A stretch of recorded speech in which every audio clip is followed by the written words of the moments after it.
On parle beaucoup des missiles balistiques depuis le début de cette guerre. Sylvain Rousseau, pour commencer, qu'est-ce qu'un missile balistique? Alors, on va commencer par un peu d'histoire. Les missiles balistiques, ça apparaît pendant la Deuxième Guerre mondiale, hein. Ce sont les tristement célèbres V2 allemands. Ils se développent beaucoup pendant la guerre froide. À l'origine, il a pour vocation de transporter, d'envoyer des charges, notamment nucléaires. Donc, ils se développent en même temps que les arsenaux nucléaires, pardon. Du côté de l'Iran, elle a commencé à développer ce type de missile dans les années 80, lorsqu'elle s'est rendue compte que ça lui avait fait cruellement défaut lors de la guerre Iran-Irak. Et donc, qu'est-ce que c'est exactement un missile balistique? C'est un missile qui est équipé de plusieurs charges militaires qui peuvent se dissocier, elles ne vont pas forcément toutes tomber au même endroit. C'est un missile qui est propulsé par un moteur fusée, donc avec des carburants solides ou liquides. Donc c'est un peu le même fonctionnement qu'une fusée. Vous avez un lanceur qui va propulser le missile, puis se détacher pour que le missile ensuite continue sa trajectoire courbe. C'est un peu, pour prendre une métaphore plus connue, c'est un peu comme quand vous lancez un javelot. C'est-à-dire que la vitesse et l'endroit où vous allez lancer le javelot, la distance, va être la course que vous allez faire et le mouvement de bras qui va l'accompagner. Et ensuite, le javelot va suivre sa trajectoire. Là, c'est pareil, on lance le missile qui ensuite va suivre sa trajectoire balistique et donc redescendre sur Terre, uniquement attiré par la gravité terrestre. Il y a évidemment un système de guidage au bout pour que la précision soit maximale. Il peut porter jusqu'à 10 000 km. Difficile d'aller plus loin parce que par contre la vitesse est limitée, 7 km secondes, c'est-à-dire 25 000 km/h, ça paraît énorme, mais vous ne pouvez pas lancer plus vite, parce que si vous lancez plus vite, vous lancez trop fort et donc votre missile se retrouve satellisé. Donc voilà pourquoi a priori il n'ira pas jusqu'à plus de 10 000 km. Et en ce qui concerne l'Iran, leur missile le plus puissant, lui, peut frapper jusqu'à 2000 km. Alors selon d'où il part en Iran, ça veut dire qu'il peut quand même aller jusqu'en Europe de l'Est. C'est pour ça qu'on a entendu parler notamment de la base militaire américaine en Crète. C'est parce qu'effectivement, selon d'où part le missile en Iran, elle peut être dans son rayon d'action. Mais ces missiles, c'est justement l'une des raisons invoquées pour ce conflit, empêcher la prolifération de ce type d'engin qui menace déjà évidemment Israël. Mais aussi, c'est en tout cas ce qu'a dit Donald Trump, ça un peu moins crédible quand même, empêcher l'Iran de développer suffisamment son arsenal pour à terme fabriquer un missile capable d'atteindre les États-Unis. Et évidemment, à côté de ces missiles balistiques, il y a également nombre de missiles tactiques à plus courte portée. Sylvain, pour que cet arsenal il soit réellement efficace, il faut pouvoir le lancer. Et oui, c'est un missile, il faut un lanceur. Si vous avez pouvoir tous les missiles que vous voulez, si vous n'avez rien pour les lancer, ils vous servent effectivement pas à grand-chose. Et c'était ce que les États-Unis voulaient mettre justement au cœur des négociations qui ont eu lieu avant ce conflit avec les Iraniens, ce que les Iraniens ont catégoriquement refusé.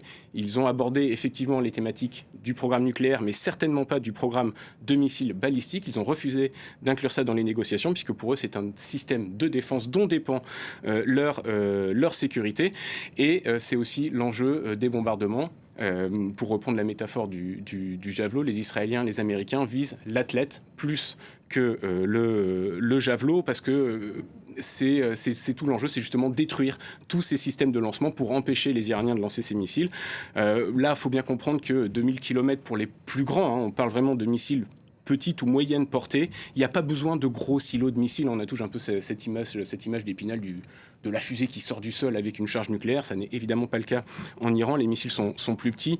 C'est beaucoup plus léger, évidemment. Donc on peut aussi les lancer depuis des véhicules. Donc ils sont aussi beaucoup plus mobiles, beaucoup plus difficiles à détecter. Donc beaucoup plus facile, forcément, beaucoup plus difficile à détruire. On sait que le stock, aussi bien de missiles que de lanceurs, avait été considérablement entamé lors de la guerre des 12 jours.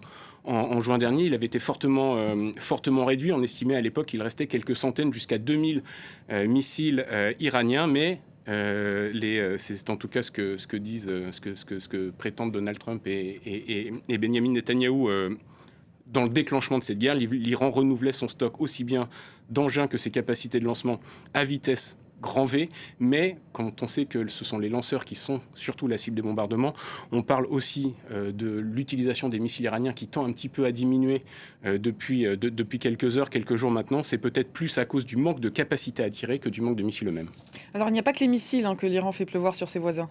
Et oui, parce que justement, pour compenser ces missiles qu'elle a en nombre assez réduit, malgré tout, eh bien, l'Iran a recours à ces fameux drones Shahed, les drones dits kamikazes, des avions télépilotés, longue portée, usage unique. Ils sont dotés d'une ogive. Donc le drone Shahed, notamment le plus produit, le Shahed 136, il a une longueur de 3,50 m, 2,50 m d'envergure. Il peut aller jusqu'à 185 km/h. C'est assez peu. 80 kg d'explosifs, c'est là encore assez peu. Rayon d'action 1700 km, mais c'est son prix qui est intéressant. 20 000 $. Alors, il existe des versions plus perfectionnées de ce drone, mais qui sont évidemment moins produites parce que beaucoup plus chères, même si le drone est beaucoup plus performant. Mais c'est vraiment ce drone-là que les Iraniens envoient pour saturer en fait les défenses aériennes de tous les pays alentours. Je vous le disais, ils fabriquent très rapidement avec des imprimantes 3D dans des espaces réduits. Donc, si on veut être un petit peu simplifier, on pourrait dire qu'avec une imprimante 3D et un hangar, eh bien, vous pouvez en fabriquer à la chaîne. Et c'est aussi ce qui rend très difficile la destruction de ces chaînes de production. C'est parce qu'elles sont très difficiles à identifier. Il n'y a pas de gros matériaux qui rentrent, il n'y a pas des drones tout faits qui sortent. Donc l'espace peut être assez réduit, il peut y en avoir un petit peu partout dans le pays. Donc c'est très compliqué de cibler ça. Ils sont fabriqués en masse, à moindre coût. Ils ne sont pas évidents non plus à détruire. Et pour les détruire, eh bien, de l'autre côté, on utilise des missiles estimés à 4 millions de dollars, lancés 2 par 2 en cas d'échec ou de défaillance du premier. Donc vous faites le calcul, c'est vite fait. Un drone à 20 000 $ d'un côté, 8 millions de dollars de missiles de l'autre pour l'abattre, et vous n'êtes pas totalement sûr de réussir, même si la production de missiles s'est considérablement accélérée aux États-Unis. En produire 2000 par an, ça ne suffira pas à ce rythme-là. Les pays du Golfe ne sont pas assez équipés pour faire face à une attaque d'une telle ampleur. Leur stock se comptait en centaines et non pas en milliers. Donc il faut faire des choix stratégiques. Les choix stratégiques, c'est simple, c'est de dire celui-là, on va le laisser passer, celui-là, on va le laisser passer, puis celui-là, on va l'attaquer en fonction de la cible, en fonction d'où il va tomber, etc. Donc c'est tout ça aussi qui se joue. Et je pense que c'est vraiment à l'aune de ce rapport de force de gestion des stocks qu'il faut lire la réponse iranienne. Pourquoi bombarder à tout va? Pour épuiser les stocks à moindre coût financier, puisqu'on parle de drones à 20 000 $, et obliger finalement les monarchies du Golfe, c'est ce qu'expliquait Gauthier à l'instant, à faire pression sur les États-Unis pour arrêter ce conflit, parce qu'à un moment, ils n'auront plus les moyens de se défendre. Donc, est-ce que, comme le dit Donald Trump, le conflit peut durer 4 semaines?